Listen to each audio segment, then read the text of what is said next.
In-depth, investigative. This is News 10 NBC at 11. Why was the middle school and the high school in a lock-in today while the two elementary schools were held on buses?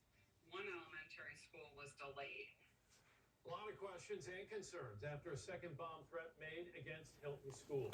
Tonight, district officials hosted an online virtual meeting to address as many questions as possible. News 10 NBC's Brett Vetter was on that conference call. So, Brett, what were some of the takeaways from the meeting?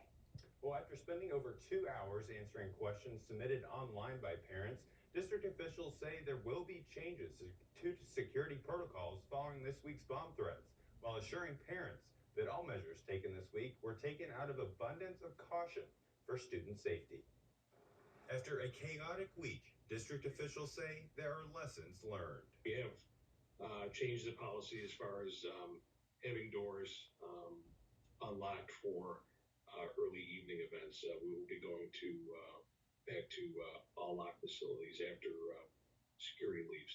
HCSD Director of Safety and Security David Nzana says keeping school doors locked during after-school activities is just one change that is being made to enhance the safety of all students. There is a security presence outside that is constantly checking all 5 of our campuses, looking for any indications that there might be suspicious people or conditions. Responding to a parent question about the second bomb threat and why some students were kept on buses and others were kept in school buildings, Superintendent Casey Kosorik says it all came down to logistics. We were already in session at the high school in Merton Williams, so that caused us to move into a lockout and then a shelter in place as we brought the nitrate dogs in. So that was important for us to try to maintain the instructional day.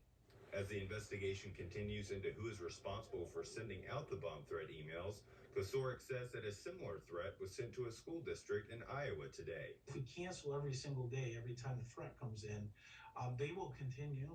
There is a potential for copycats, and we will be in a position where it's very difficult for us to maintain a quality instructional day for our students. With that being said, when we need to cancel, we will.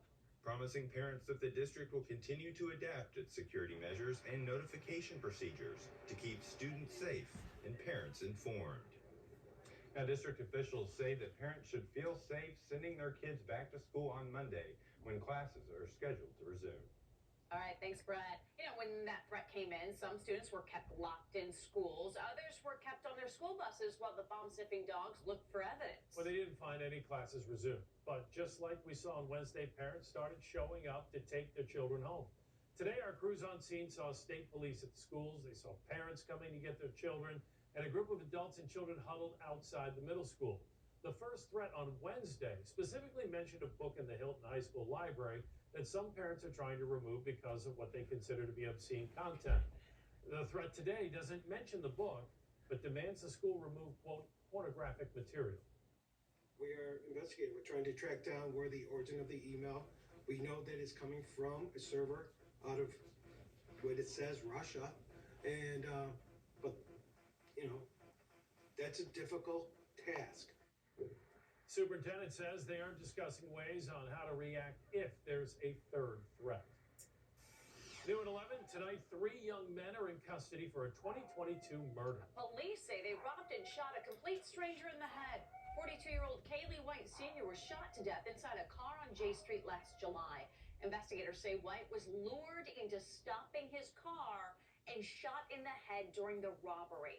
Today, Rochester police arrested 18-year-old Tyrone Sanders, 19-year-old Jay Zahn Cotton, and 18-year-old India Bar Blount in a joint operation with U.S. Marshals Task Force. Sanders was arrested in Niagara Falls. The other 2 suspects were found here in Rochester. A major fire response in Genesee County tonight. It happened at the firing pin shooting range in Bergen. Multiple departments responded.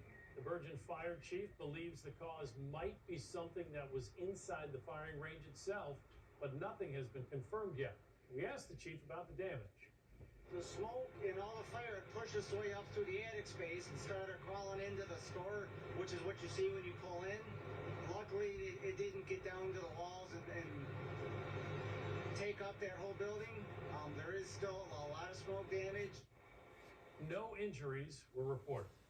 Now to the disturbing arrest of a Rochester police officer. Tonight, Sean Jordan is suspended without pay and facing criminal charges. Prosecutors say he exposed himself to a 16-year-old girl on a Facebook video chat. News 10 NBC investigative reporter Jennifer Lukey was the only reporter in the courtroom today for his arraignment. 39-year-old Sean Jordan said nothing after being arraigned on charges of disseminating indecent material to a minor and endangering the welfare of a child. He was in uniform last Thursday night when investigators say he exposed himself to a 16-year-old girl on a Facebook video chat while saying sexually explicit things to her. The fact that it is a police officer, a public official, obviously gives you pause. It makes you think that this kind of thing can happen to anyone, anywhere, anytime. And it doesn't matter. You can't tell who may or may not be accused of a crime just by them walking down the street. It can happen anywhere to anybody. Sean Jordan, a 15-year member of the force, has been suspended from his job before. We did some digging into his disciplinary records. Back in 2016, an internal investigation found he made threats to a former girlfriend and her new boyfriend. He was ordered to stay away from them and suspended for 10 days. In this case, RPD tells us Officer Jordan is suspended indefinitely without pay. Do you have any reason to believe that this particular officer would have had any of these encounters with any other teenage girls? This investigation is ongoing. We would encourage anybody with any information in regards to Sean Jordan or any other matters here to contact the members of the New York State Police. We have that contact information at WHEC.com. The court issued an order of protection for the victim in this case. Sean Jordan is due back in court on May 3rd. Jennifer Lukey, News 10 NBC. Thanks, Jen. A jury has found a Wayne County man guilty after a crash in 2019 that killed a pregnant woman and a man. Christopher Kirky of Rose was convicted of aggravated vehicular homicide and several other charges stemming from that single car crash. Investigators say he was driving under the influence on Savannah Spring Lake Road in Savannah when his car left the road and ended up in a creek. His passengers, 27-year-old Kayla Metler, her unborn child, and 32-year-old Michael Shute were pronounced dead at the scene. Kirky will be sentenced in May.